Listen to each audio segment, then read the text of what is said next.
The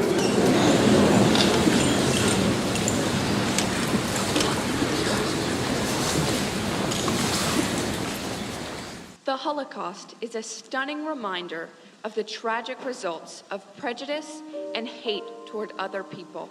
But it is also a reminder that hope held firm will eventually reign victorious over even the greatest of odds.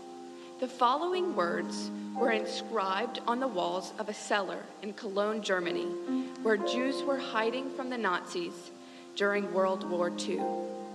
Hope was all they had to hold on to. Hope was their only bridge to a brighter tomorrow.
Good morning.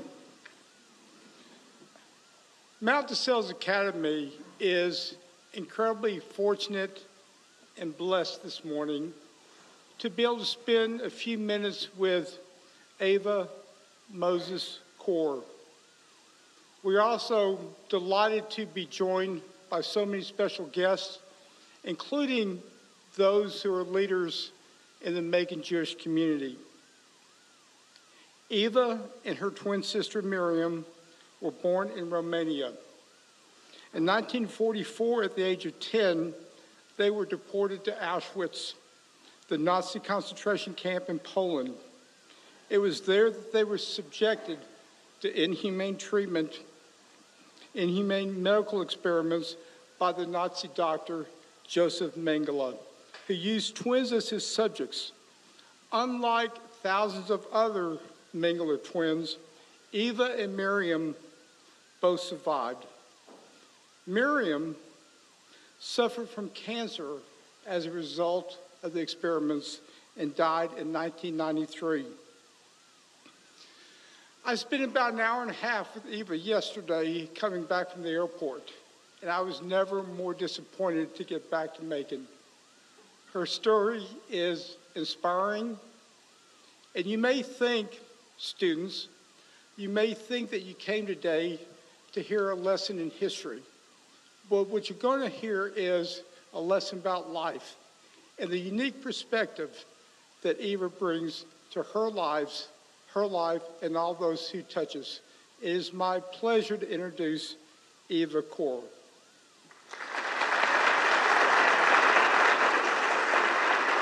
Thank you, President David Held. I am very, very pleased to be here. Before I begin, I want to thank the choir for their beautiful voices, beautiful words, and their energetic young attitude. I will introduce myself because I like to always introduce myself the way I want to. I'm me, right? My name is Eva Kor. I am a survivor of Auschwitz, a survivor of medical experiments conducted by Dr. Mengeles, and now that I am almost 85 years old, I am trying to survive old age. And let me tell you, it's a lot more challenging than I thought. My lecture is divided in 3 parts. Part 1, how I survived Auschwitz. Part 2, very important part, the lessons that I have learned from my unusual life. And part 3, I do not know, but maybe we will have time for a couple of questions and answers. I was born in 1934 in a tiny village in Transylvania, Romania. The village had about 100 families, all Christian, except my family was Jewish. In my family, the Moses family, there were 6 people. My father, Alexander, was 44 in 1944. My mother, Jaffa, 38. My older sister, Edith, 14. My middle sister, Alice, 12. And Miriam and I were 10 years old. World War II started in September 1, 1939. By May of 1940, Hungary occupied Transylvania. And Transylvania, the region in Romania, is right next door to Hungary. With the occupation, everything changed. My father had to go every 2 weeks to the nearby police station. If he didn't, he was going to be arrested. So he was on parole for being Jewish. School started in the fall. We had a 1-room schoolhouse, about 40 to 44 kids a year. And schools were teaching the basics. So the first book I have ever received had the following math problem in it. If you have 5 Jews and you kill 3, how many are left. I know that living in the United States today, that sounds impossible. But everything in our life was surrounded with catching and killing Jews. As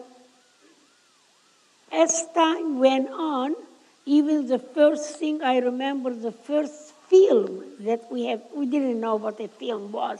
That little village had no running water, no electricity, no paved road, just a lot of farm animals and a lot of land to work. But it was, they told us to come to the schoolhouse because they are going to show us something after sundown. Well, they projected a film that we, the children, didn't know what the word film was. We called it jumping pictures on the wall because those were pictures jumping on the wall. It was how to catch and kill a Jew.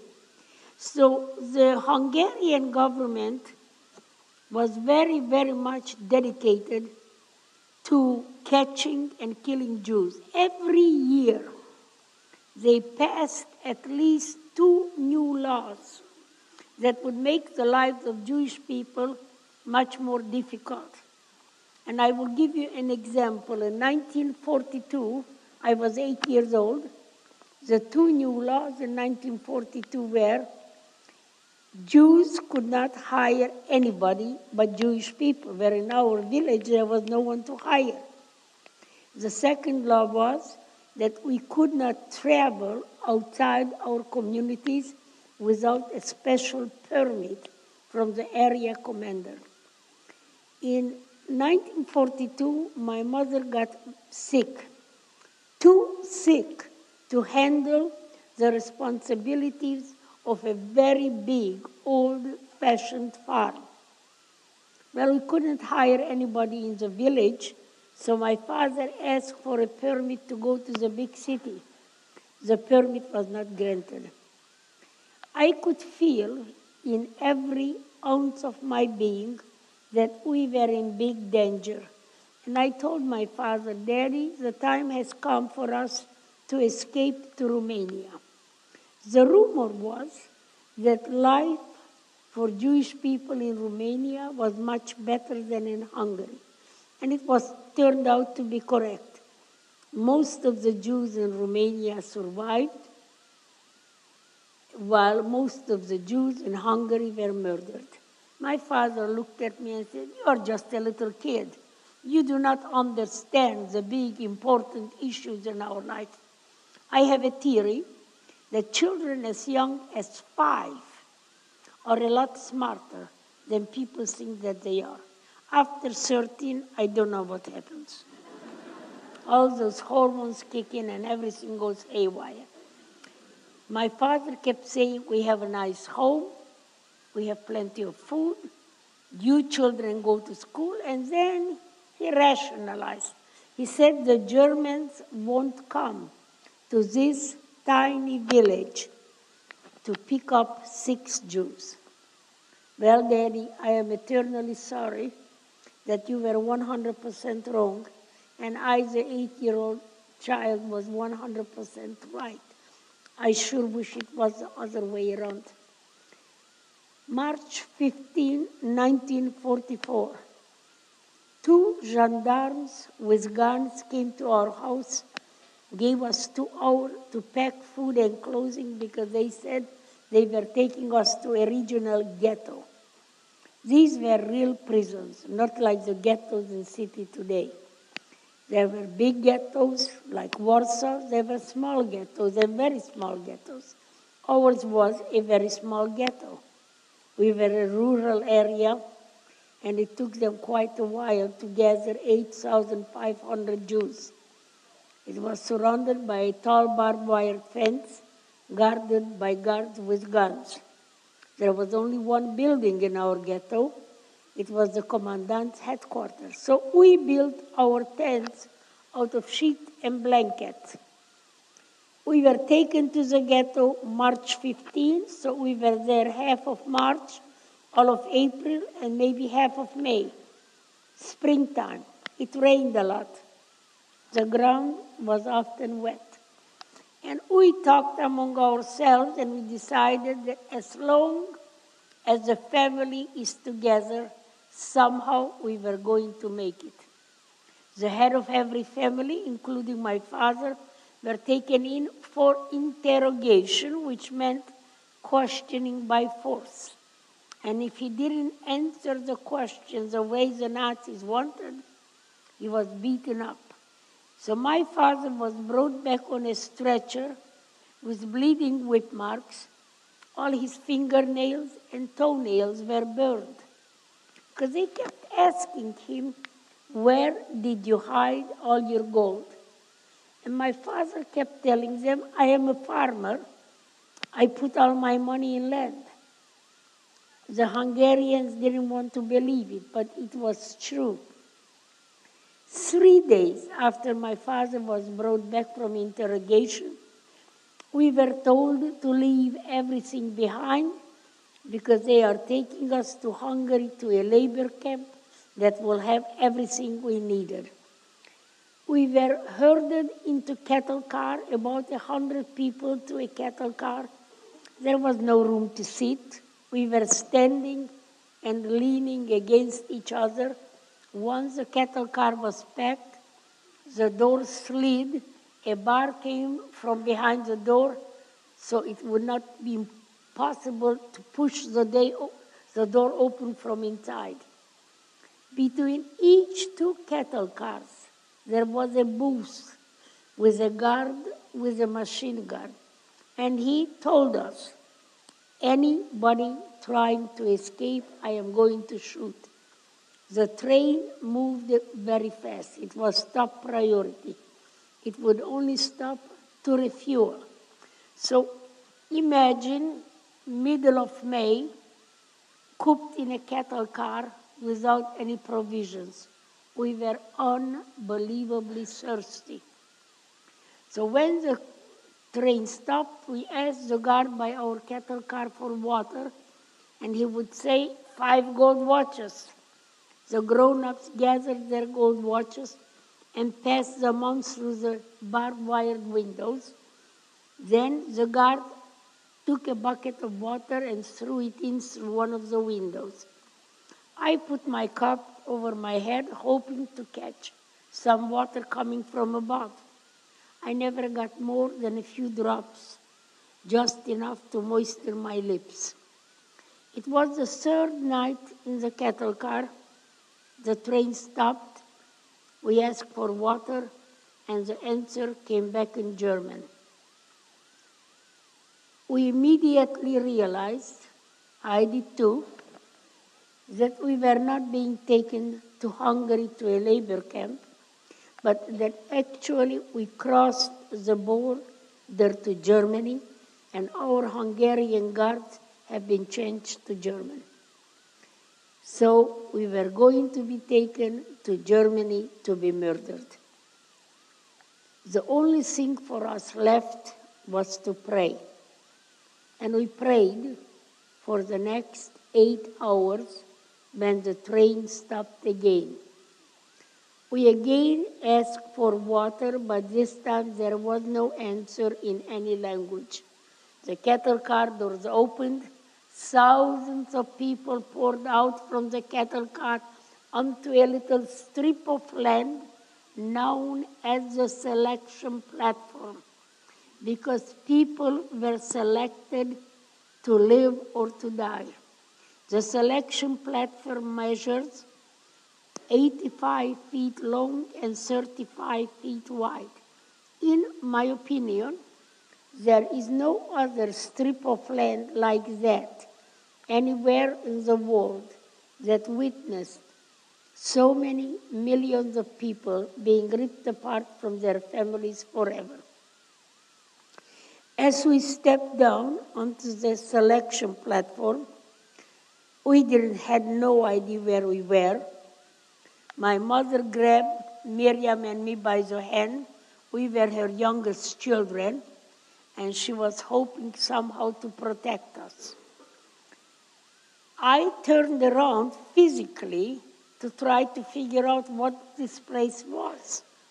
And as I turned around, I realized that my father and my two older sisters were not with us. They were gone. Never ever saw them again. Holding on to my mother for dear life, a Nazi was yelling in German, twins, twins. Of course, we did not volunteer any information. We didn't even know what this place was. But he noticed Miriam and me and demanded to know from my mother if we are twins. And my mother asked, is that good? And he said yes, and my mother said yes. At that moment, another Nazi pulled my mother in one direction.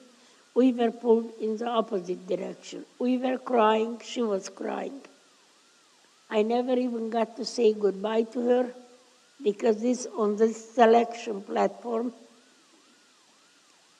74 and a half years ago, was the last time I saw my family, my mother. Everything was gone. Miriam and I were bewildered, holding on to one another, not really knowing what would happen to us. We became part of a group of little girls, all twins. The girls were from age 2 to age 16.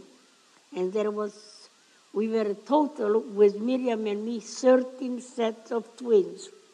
And one mother, whose name was Mrs. Changeri, I knew her because she was my mother's friend, and she had twin daughters 3 years younger than we were.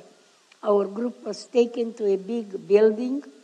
I called it the processing center. From the day we arrived to the day we were liberated, nobody told us anything what was going on. So we were taken to that big building that I named Processing Center. Our clothes were immediately removed, and we sat naked for most of the day without knowing what will happen to us. It was late in the afternoon when our processing began. We were given short haircuts. We used to have braids in those days. Our dresses were returned with a huge oil-painted red cross on the back of the dress, and then they lined us up for registration and tattooing. When my turn came, there were 13 sets of twins. That meant 26 little girls. I was number 25, Miriam was number 26. So I watched in front of me 24 little girls being tattooed. I decided that when my turn came, I was going to give them as much trouble as a 10-year-old could. 4 people restrained me, 2 Nazis and 2 women prisoners, and they pinned me on a bench while they heated a long needle and over the flame of a lamp. When the needle got hot, they dipped it into ink, and then they burned into my left arm, dot by dot, the capital letter A, dash, 7063. Miriam became capital A, dash, 7064. Auschwitz was the only Nazi camp that tattooed its inmates. If you're interested in Auschwitz tattoos, Google Auschwitz tattoos, and you will get quite a sample. And you will see some of the numbers are bold and big and clear. And some of the samples are even worse than mine. So in trying to understand it, I decided that the numbers resulted out of the talents of the inmates that were supposed to do the tattooing and from the cooperation or lack of it of the victims. When I compared notes with Miriam years later, she said, in addition to creating a general confusion, I beat the Nazi holding my arm. I am sure I was capable of doing that, but I don't remember biting anyone. After all, I was raised to be a nice girl, and as we know, nice girls and nice boys don't bite. Once we were processed, we were marched throughout the camp. We arrived to the front of the camp, next to the fence, and we were the second barrack from the fence. Inside, the barrack looked crude and filthy. It was divided by a brick bench, and on each side of the brick bench there was a walkway, and then the 3-story high wooden bunk beds. Miriam and I were given bunk beds on the bottom. It was covered with a thin straw mattress and a filthy blanket. Well, we haven't slept in 4 days, so thought it would be nice to stretch out and sleep. But I could not sleep. I kept tossing and turning, and as I was tossing and turning, I noticed something big and dark moving on the floor. I began to count. When I got to 5, I began to scream, "Mice, big mice here." One of the girls from the top bunk bed said, "Silly kid, these are not mice, they are rats, and you better get used to them because they are everywhere." And as I looked, I could see quite a few of them scampering around.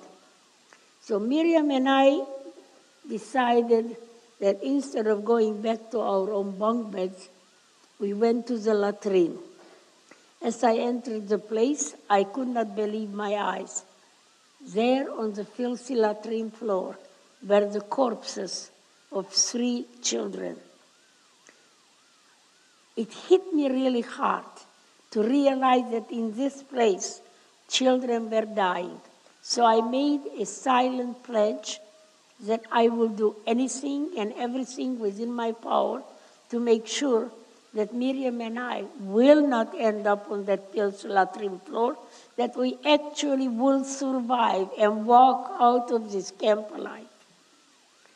From the moment we left the latrine, I concentrated all my talents, all my being on one single thing: survival. In our barrack, we were little girls from age 2 to age 16. At night, we would huddle in our filthy bunk beds, crawling with lice and rats. We were starved for food. We were starved for human kindness. We were starved for the love of the mothers and fathers we once had. We had no rights, but we had a fierce determination to live one more day, survive one more experiment. I was used in 2 types of experiments. So the day would begin at 5 a.m. The shrieking sound of a whistle would wake us up. By 6 a.m., we were outside for roll call. Summer, winter, rain, or blizzard, it did not matter. After roll call, we would come back to the barrack for Dr. Mengeles' daily inspection. Mengele came in every morning except Sunday, and that is the way we knew it was Sunday. He would count us. He wanted to know how many guinea pigs he had today. After Mengeles' visit, we would get breakfast. Well, let's not get too excited. Breakfast at Auschwitz was nothing more but a brownish, bitter, lukewarm cup of liquid called coffee. 0 calories. After breakfast, on Monday, Wednesday, and Friday, we would be taken to Auschwitz I, walk there about an hour and a half, placed naked in a room. About 50 sets of twins, naked for 8 hours. They would measure every part of my body, compare it to my twin sister, compare it to charts. These experiments were not dangerous, but they were unbelievably demeaning. And even in Auschwitz, I couldn't cope with it because they treated me like I was a nothing and nobody. On alternate days, Tuesday, Thursday, and Saturday, we would be taken to another lab that I called the blood lab. There, they would tie both of my arms to restrict the blood flow, take a lot of blood from my left arm, give me a minimum of 5 injections into my right arm. The content of those injections, we didn't know then, nor do I know today. The rumor was that they were germs, diseases, and drugs.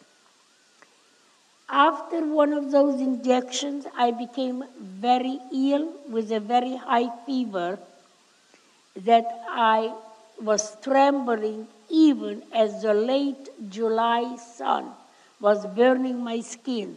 My arms and legs were swollen and very painful, and I was covered with red dots. Next visit to the blood lab, instead of tying my arms, they measured my fever. And I was immediately taken to the hospital. The hospital was another barrack, but it was filled with people who to me looked more dead than alive. Next morning, Dr. Mengeles came in with 4 other doctors. He never even examined me. He looked at my fever chart like he knew what was going on and declared laughing, "Too bad," he said. "She's so young. She has only 2 weeks to live." I knew he was right, but I refused to die. And I made a second silent pledge that I will do anything and everything within my power to make sure that I prove Mengeles wrong, I survive and be reunited with my twin sister Miriam. For the following 2 weeks, I only have one clear memory. I was crawling because I no longer could walk. And I was crawling to reach a faucet with water at the other end of the barrack. Because this barrack was not even allocated water. People were brought there to die. As I was crawling, I would fade in and out of consciousness. And I kept telling myself, even in a semi-consciousness state of mind, I must survive, I must survive. After 2 weeks, my fever broke. I immediately felt a lot better and a lot stronger. It took me another 3 weeks before my fever chart showed normal, and I was released and reunited with my twin sister Miriam. Dying in Auschwitz was very easy. Surviving was a full-time job. In my opinion, in order to survive Auschwitz, a person needed 2 things: an unbelievable guardian angel and an unbelievable will to live. If you didn't have both, you would die. As I entered the barrack, Miriam was sitting on her bed, staring into space aimlessly. That was very dangerous. That looked to me that she has given up on living. I asked her, "What on earth happened to you while I was in the hospital?" She said, "Leave me alone. I cannot talk about it. I will not talk about it."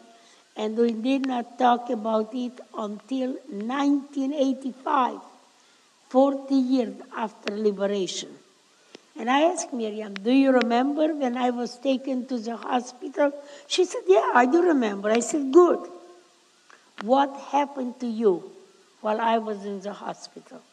She said, "For the first 2 weeks, after you were taken away, I was kept in isolation with Nazi doctors doing all kinds of experiments. After the 2 weeks were up, I was taken back to the labs and injected with many injections, at least 100, that made me feel very sick. When Miriam said to me that she didn't know what those injections were, and she didn't know why they were waiting for something to happen. It was the same 2 weeks that Mengeles said, I had only 2 weeks to live. So I told Miriam, what they were waiting for, it didn't happen. I spoiled the experiment. I survived. And I am even today amazed that Mengeles didn't kill me nor Miriam. As I understand it today, he injected Miriam, as Miriam said, with lots of other things. And we found out after liberation that Miriam was always weaker than I was. First of all, after liberation, we got back home. We were in refugee camps for 9 months, and then we arrived home in Romania in October of 1945 to find nothing in our house. Everything was taken out. But I found 3 pictures of my family in one of the bedrooms. About my father's youngest sister, Auntie Rena, lived about a couple of hours from our village, and she wanted to take us in to live with her. So she lost all her family, and by the time we got back from Auschwitz, she has married a guy who lost all his family. So we were that strange little patched up family. A year and a half later, a flag was pulled down, another flag was pulled up. They said, the kingdom is dead, long live the republic. And we joined the communist system. I didn't know what communism was. They had the most beautiful slogans. Brotherhood, equality, freedom. I never heard such big words before. I liked them, so I joined the Youth Communist Party. Fast forward to 1948. By 1948, I was 14 years old. And I became the president of the Youth Communist Party at my school. And I had under my supervision 30 little pioneers with the red neckties. May Day is a very big holiday in communist countries. I had to take my troop to May Day parade. At noon, we had a picnic in the park, and then they told me to take the troop to a torch parade at night. Well, I said we were parading too much, so I decided I did not take my students, and instead of that, I sent them home because I had tests the next day, and I had to study. Well, the next day I was called into headquarters, and the director of the youth program started yelling at me, "Where were you with your troop yesterday?" I told him I thought it was more important to study than to go to one more parade, and I still do. He began pounding the table. When you are in the Communist Party, you are not permitted to think. You have to follow orders. So I told him if I cannot think, I don't want to be in the Communist Party. He said, well, we can very well do that. We can kick you out. But there is no school in Romania that you can attend.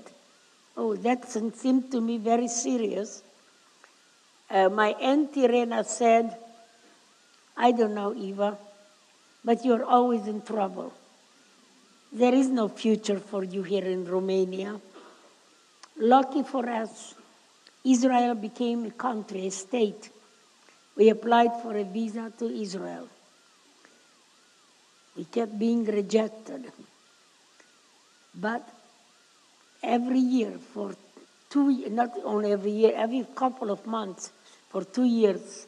So we got our visa finally in June 1950. They wouldn't let us take anything except the clothes on our back. So my very smart aunt said, you're going to wear 3 dresses and a winter coat. And that is the way we arrived to Israel. Miriam was sent to medical corps. She studied and she became a registered nurse. I was sent to engineering corps. I studied and became a draftsman, and I stayed in the Israeli army for 8 years, reaching the rank of sergeant major. So, in 1960, I met and married a tourist from Terre Haute, Indiana. He's also a survivor. He was liberated by Lieutenant Colonel Andrew Neff from Terre Haute, Indiana. And he arrived in Terre Haute. When he was liberated, he spoke Russian and German. And he learned English very fast, and he became the interpreter for the Lieutenant Colonel. He traveled with Lieutenant Colonel through Europe for about 4 months. Then the war ended, and Lieutenant Colonel Andrew Neff said, "Mickey, I am going home to America." Mickey said, "I would like to go to America too. You're very nice in America.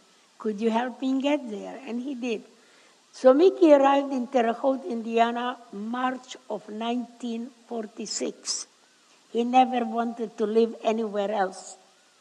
We got married in April 1960, and he wanted to just come back to the United States.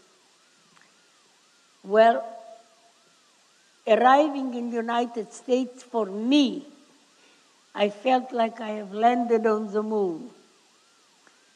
It's so different. The only thing Tel Aviv and Terre Haute had in common that they both started with the letter T. Miriam got married in 1958. She married an Israeli citizen, and she expected her first baby in 1960. She developed severe kidney infections that did not respond to antibiotics. Second pregnancy in 1963, the kidney infection was even worse than in 1960. The Israeli doctors immediately started studying Miriam, and they found out that Miriam's kidneys never grew larger than the size of a 10-year-old child. I begged Miriam. I said, "Miriam, don't have any more children. Every pregnancy is a life crisis." But she didn't listen to me. She had a third child 11 years later. Once the child was born, Miriam's kidneys started to deteriorate, and the doctors couldn't do anything to help her.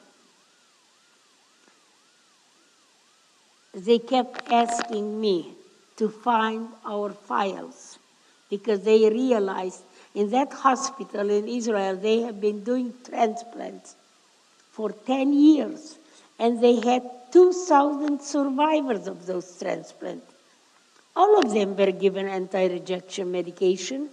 None of them developed cancerous polyps, but none of them were survivors of Mengeles experiments. They were just average Israeli citizens. So they kept asking me to try to find our files. I have done everything.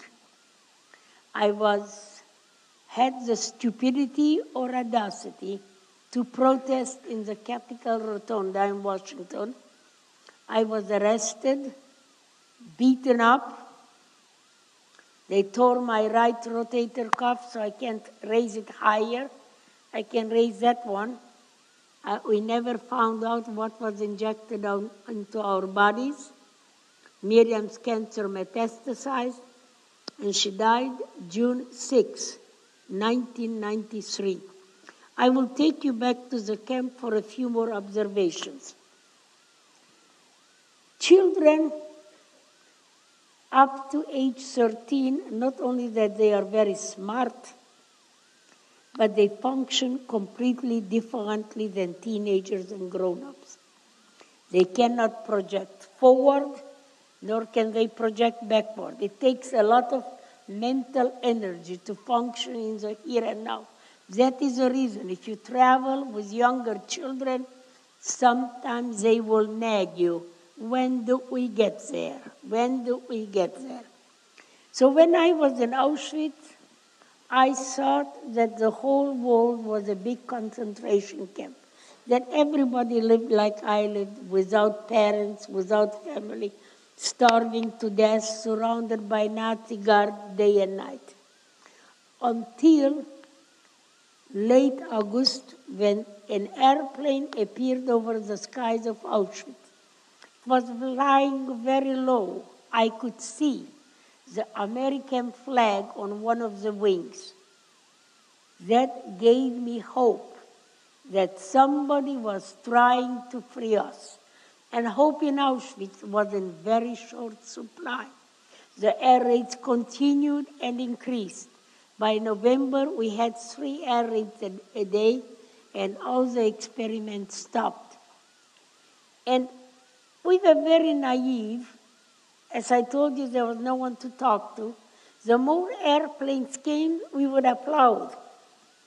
Because what did it mean to us? That the more airplanes, the faster the Nazis would be defeated, and we would go home. But how would that happen? We didn't know. The air raids continued until late January of 1945. One morning we woke up. No more sounds of war. It was eerily quiet. Miriam and I talked about it. We said, is it possible that today we are going to be free? But we didn't know. We were outside. At a distance, we saw lots of people. They were wrapped in white camouflage raincoats. They were smiling from ear to ear. I had no idea who they were. But one thing I was sure, they didn't look like the Nazis.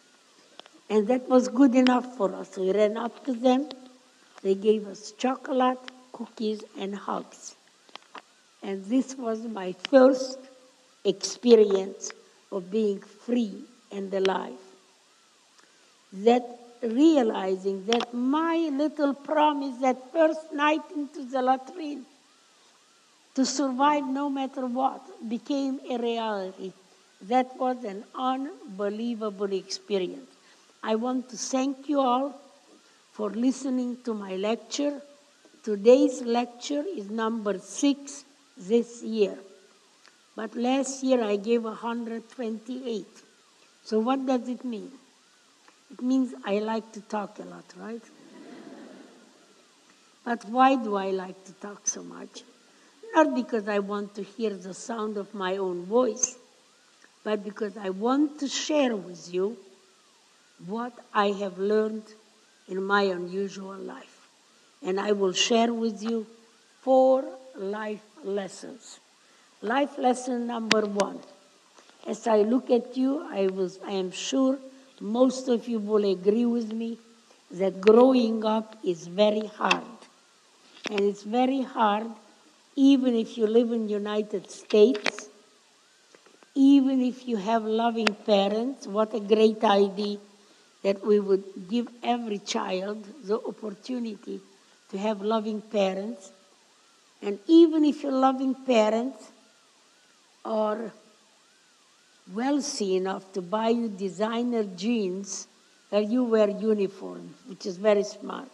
But I'm sure that you are aware of the designer jeans with holes in them.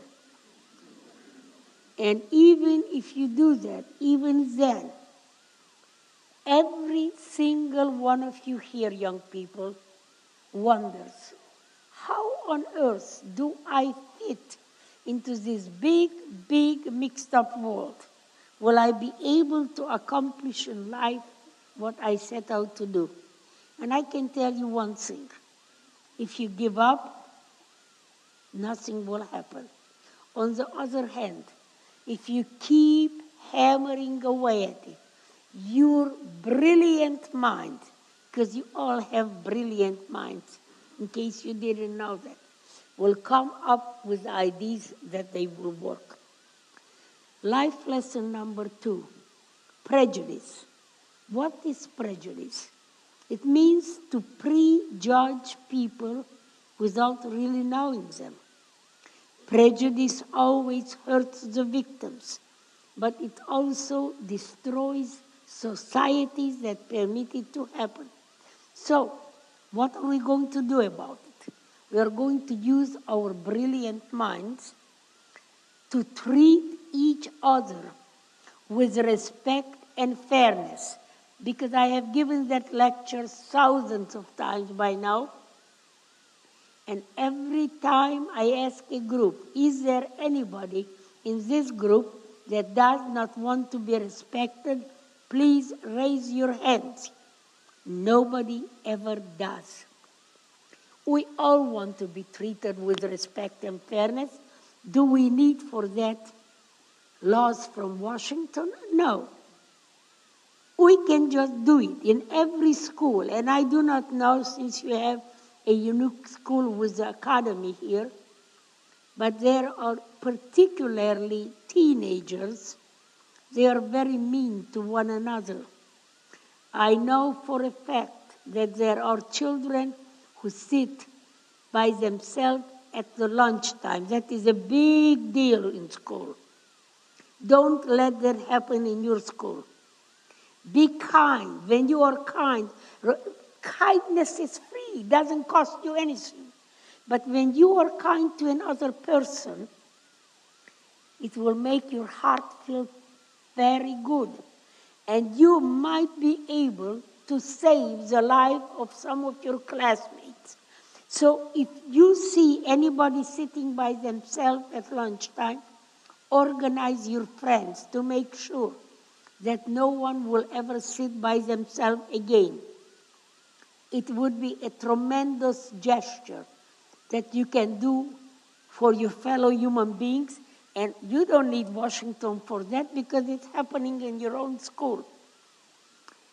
So we are going to treat everybody with respect and fairness and immediately make a difference in the world. Life lesson number 3. Forgive your worst enemy. It will heal your soul. It will set you free. Do you think that anybody on the face of this earth ever volunteers to be a victim? Or do they have a choice in becoming a victim or not? No. The tragedy of it is that once people are victimized, they remain angry, they feel powerless, they feel hopeless, and they don't know what to do. If you would have asked me 24 years ago if I was going to forgive the Nazis, I would have told you to please find a good psychiatrist and have your head examined. I was a good victim. I was very angry with the world. Remember, if you see angry people, realize that they have been victimized. They weren't born angry. I even believe that none of the jails filled with inmates should be there. Somehow we should have more rehabilitation opportunities for young people to teach them to heal. So, Miriam died June 6, 1993. I came home from a real estate open house on a Sunday. There was a message on my entering machine from my brother-in-law telling me, I am sorry to inform you, but your sister died. I called Israel immediately, and I told him, I have never buried any member of my family. I would like to bury Miriam. I would like to say goodbye to her, and I would like to say goodbye to my kidney she's taking with her. He said, don't bother. We can't wait for you. The funeral is in 10 hours. Israel is 7 hours ahead of United States, and I needed 24 hours to get there to her funeral. I was left with a lot of pain. I didn't know at the time, but I would wake up nights suffocating. I could feel how she died. Her lungs were filled with cancer. And then I was afraid to go to sleep. I knew that I had to do something in Miriam's memory. That is always my way of coping. But I didn't know what. For 2 years, I struggled until 1995. I opened Candles Holocaust Museum, Holocaust Museum and Education Center. The word candles, if you write it vertically, C is for children, A is for Auschwitz, N is for Nazi, D is for deadly, L is for lab, E is for experiment, S is for survivors. Children of Auschwitz, Nazi, deadly lab survivors. I liked the word candles because candles are used as a memorial and candles illuminate. And I wanted to shed some light on that dark and hidden chapter of the Holocaust. As soon as I opened Candles, my nightmares disappeared. It was only about a month after Miriam died, and not related to her death, I received a telephone call from Professor Dr. John Michalczyk, Boston College, and he said to me, Eva, I have heard you speak, and I want you to come to Boston and lecture at my university. I agreed, and he said, when you come to Boston, I want you to bring with you a Nazi doctor. Really? I looked in one pocket, in the other. I said, where can I find one of those guys? They are not advertising in the telephone book. So he said, you like to make jokes. I want you to just think about it. Maybe you come up with some kind of an idea, and I did. Next day, I remembered that the last project that Miriam and I worked on together before she died was a documentary film done by a German television. And in that film, when I got a copy of it, there was a Nazi doctor. He was not my doctor, but he was Mengeles' friend. And I figured if he was alive in 1992, he might be alive in 1993. I contacted the television station. They gave me his telephone number, and I called Dr. Munch, Hans Munch, and I wanted him to go with me to Boston. He said, no, I am not going to go with you to Boston, but I am willing to meet with you at my house in Germany. And we set the date for August 20, 1993. The closer it got to departure date, the more nervous I became. What I remembered about the Nazi doctors in Auschwitz gave me nightmares. And I didn't know how I was going to deal with it. Actually, 3 days before departure, I could not close my eyes. And I am a very good nap taker. My body was rebelling against what I was doing. But I wanted to meet him. I was curious, and I agreed to meet him. So we arrived at his house with 2 camera groups from RTL television, 2 producers, 2 translators, and 2 of my friends. Dr. Munch greeted us at the door, and he treated me with the utmost respect, kindness, and consideration. He told me he didn't know anything about our experiments because Mengele always said that the twins experiments were top secret. But he gave me a good interview about what he did in Auschwitz, and we were sitting outside because the light for filming was much better outside than inside. And the camera people were wrapping things up after 3.5 hours.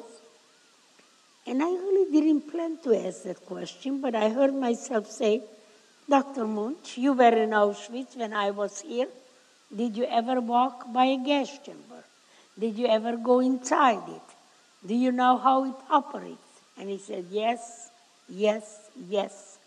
This is the nightmare that I live with every single day of my life, and went on describing the operation. People would be told that they are going to take a shower after the long journey.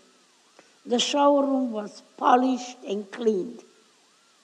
Once the shower room was packed with people, the doors would close hermetically. Dr. Munch was stationed outside, looking through a peephole. He said the gas didn't come from the shower heads. Zyklon B, if you Google it, looks like pellets of white gravel. They were packed in canisters, opened outside the roof, and dropped through openings, and then they fell to the floor. It operated like dry ice, so the gas was actually rising from the floor. As people began suffocating, they were trying to get away from the rising gas, climbing on top of each other, forming a little mountain of intermingled bodies. Dr. Munch watching through a peephole. When everybody stopped moving, he told me, he signed one death certificate. No names, just the number of people that were murdered in this batch of killing. I have read many books about Auschwitz, about the gas chambers. I have never ever heard about it. So I am trying to understand, and I believe it's the biggest secret the Nazis had, that they actually wanted to document the number of people they killed. I am sure they destroyed it as they realized that they were being defeated. So I said to Dr. Munch, that's important. I want you to go with me to Auschwitz. I am going in 1995.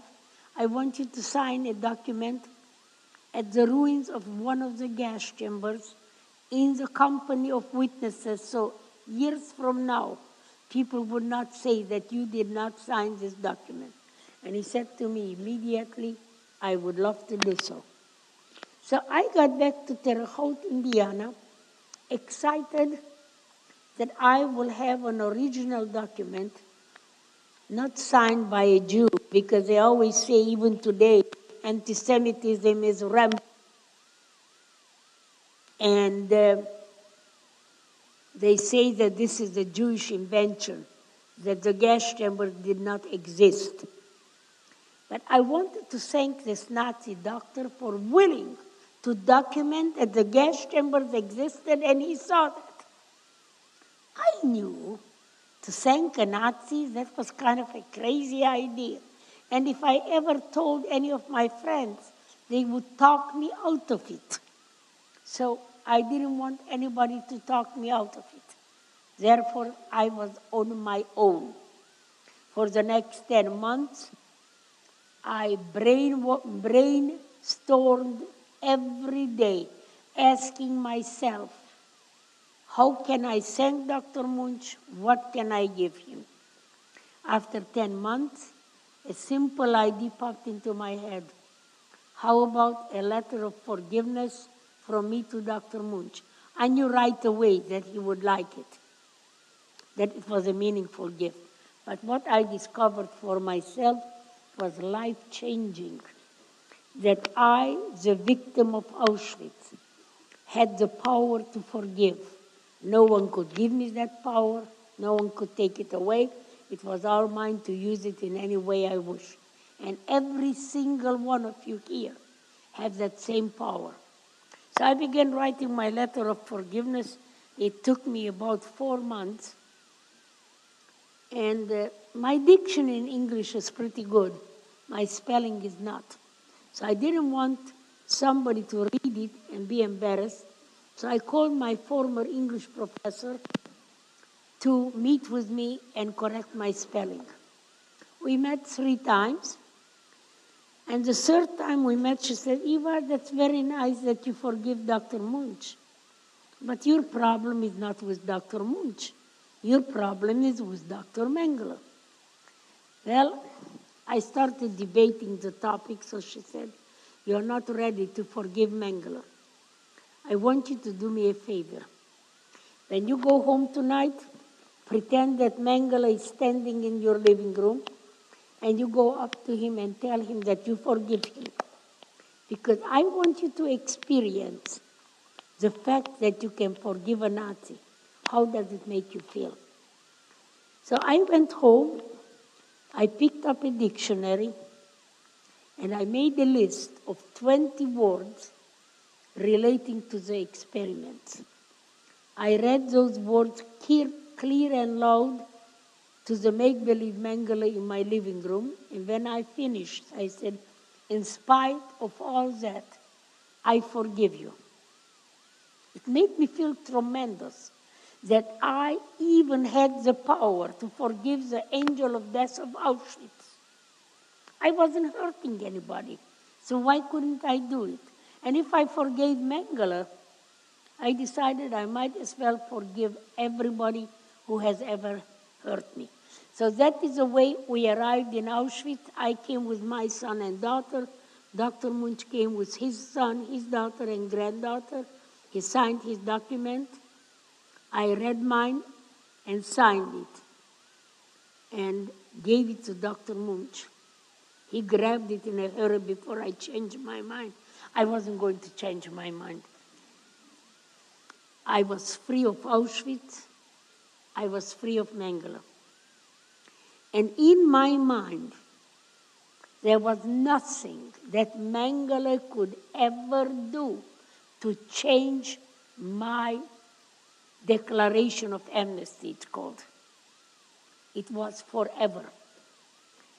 And I tweet a lot, so the first two things I began to tweet about was forgiveness.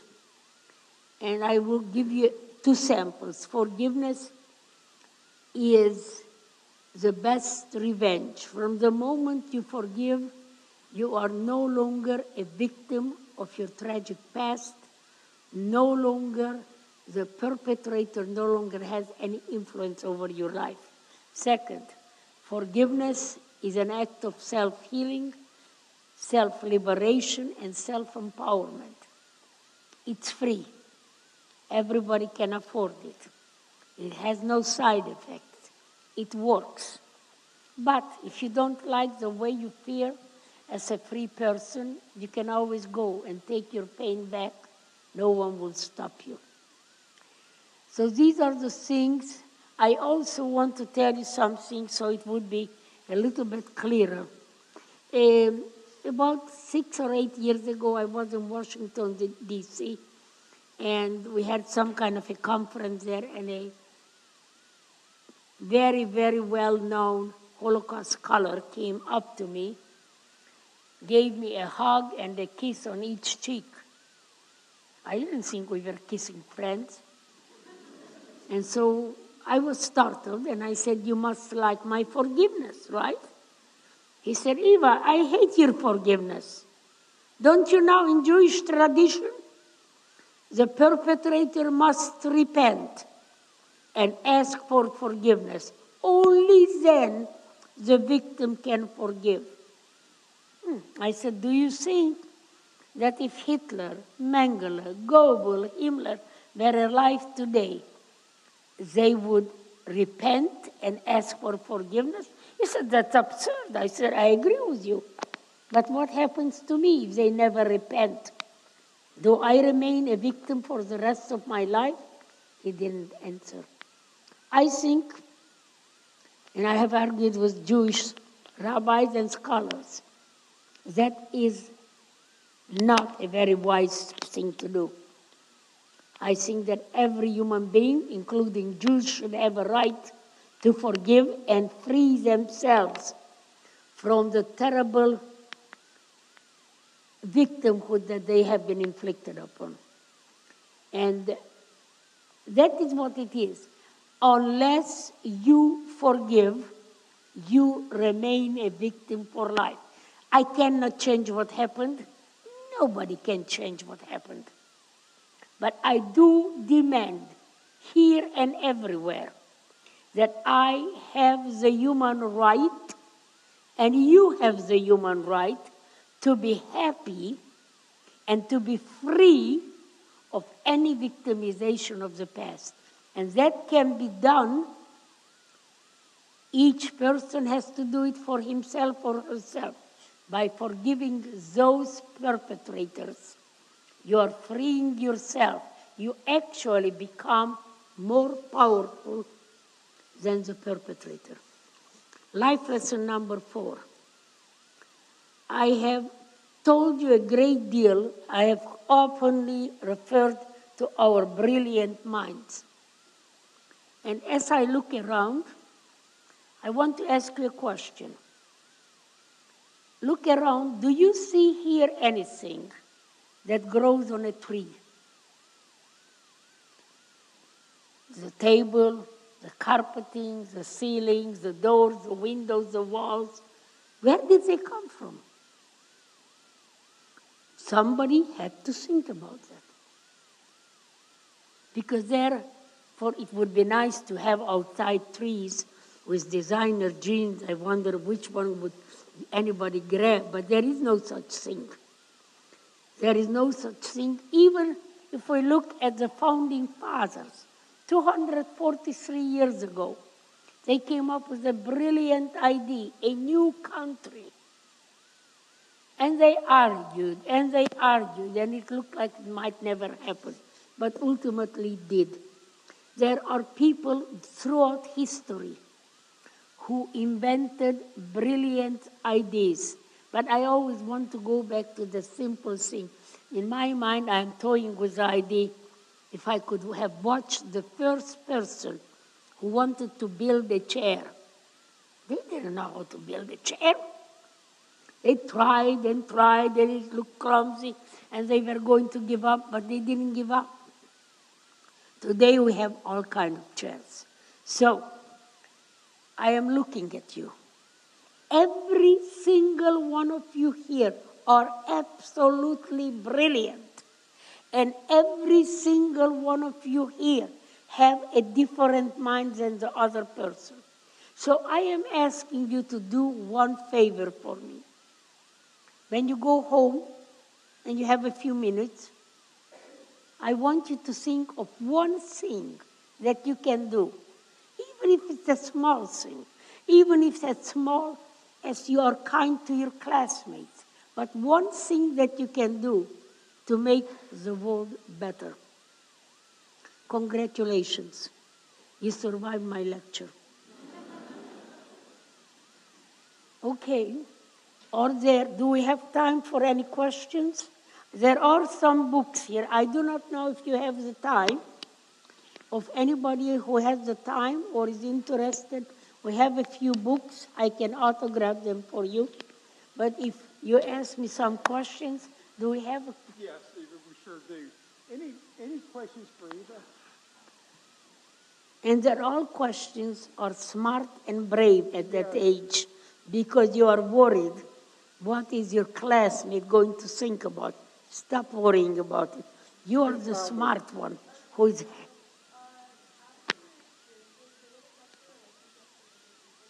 Well, I didn't hear her. After you experienced it affect your relationship with other people?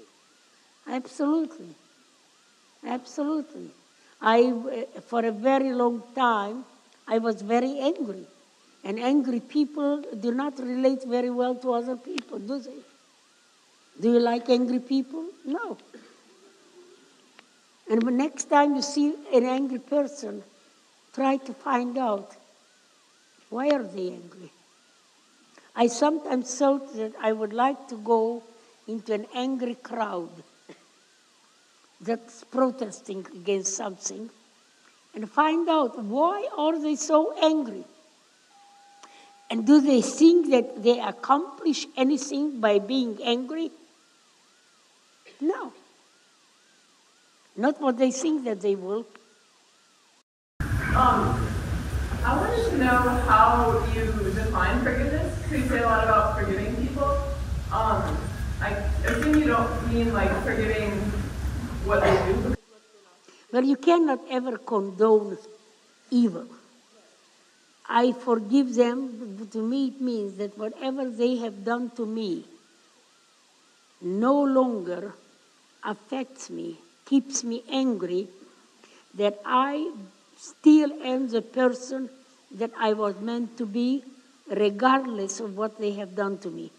I would say it is an interesting question because I cannot condone anything the Nazis did or any perpetrator of any crime.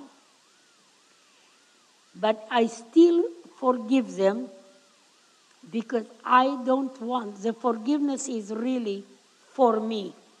I don't want to carry that burden that they imposed on me, or people should not carry the burden it's not okay. This is what I did. I met with a Nazi in Germany 3 years ago, 2015, that's 4 years ago, Oskar Gröning. He was put on trial. He was the only Nazi to testify that he was there and he saw what happened. I told him, and the room was filled with 60 other survivors who hated me. I said, I forgive you, but that does not mean that you have to take responsibility for your action. That does not absolve you from what happened. You are still responsible for what you did. I am not taking that responsibility away from you. And that isn't simple. But what I am taking away is the way that he made me feel, and the other Nazis made me feel, and the fact that they murdered my family, and that's how they made me feel. They still have to take responsibility, because one tragedy of every victimization in the world, nobody asks for it, nobody deserves it, but once you are becoming a victim, you are angry, you feel hopeless, helpless, and powerless. And that is a terrible scourge for humanity, and no human being deserves that. So I am trying to help heal the victim so they could go on and live a happy life that they meant to live.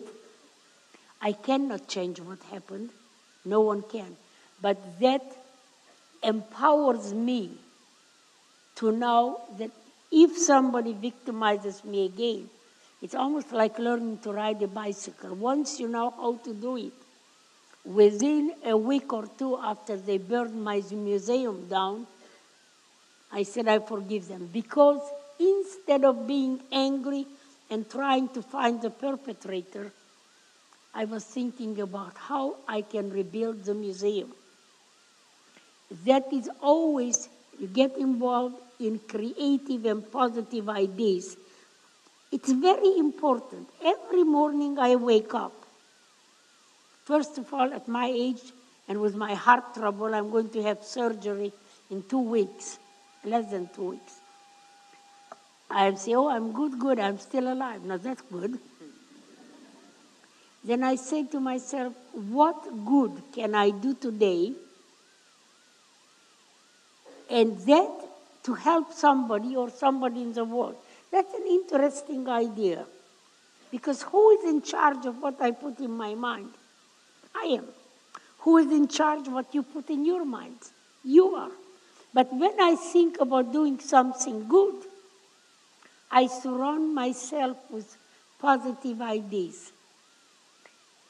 And think about it when you get up in the morning. Put something positive in your mind and see how it's going to change your day.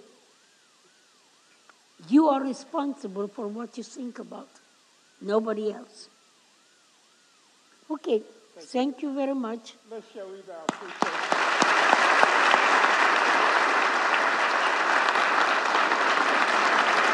Thank you very much.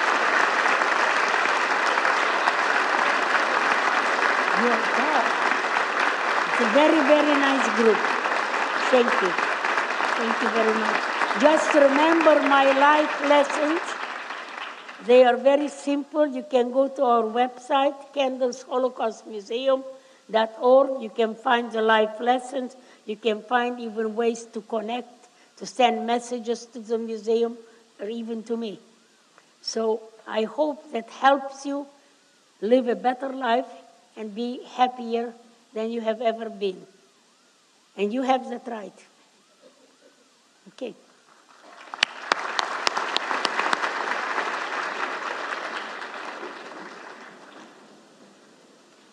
You know, the last thing Eva said to us was that each and every day we should try to do something to make the world a better place.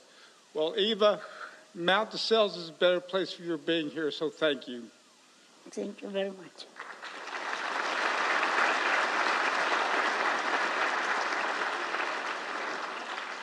In addition to being such a powerful speaker, Eva is also a very prolific writer.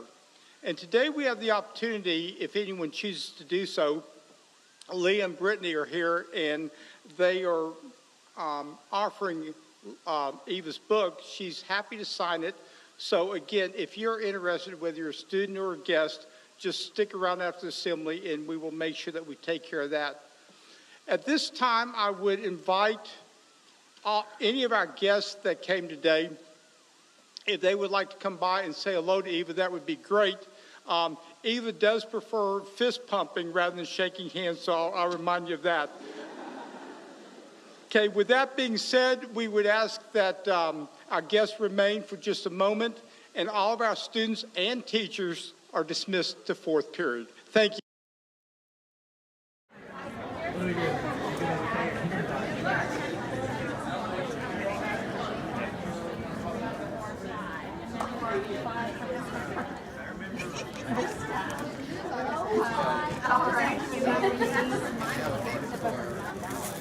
What do we do, Ethan? Should I kind of want them to come over? Don't get Are you serious?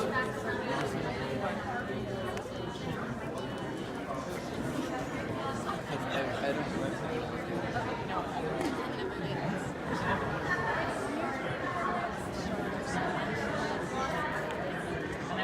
don't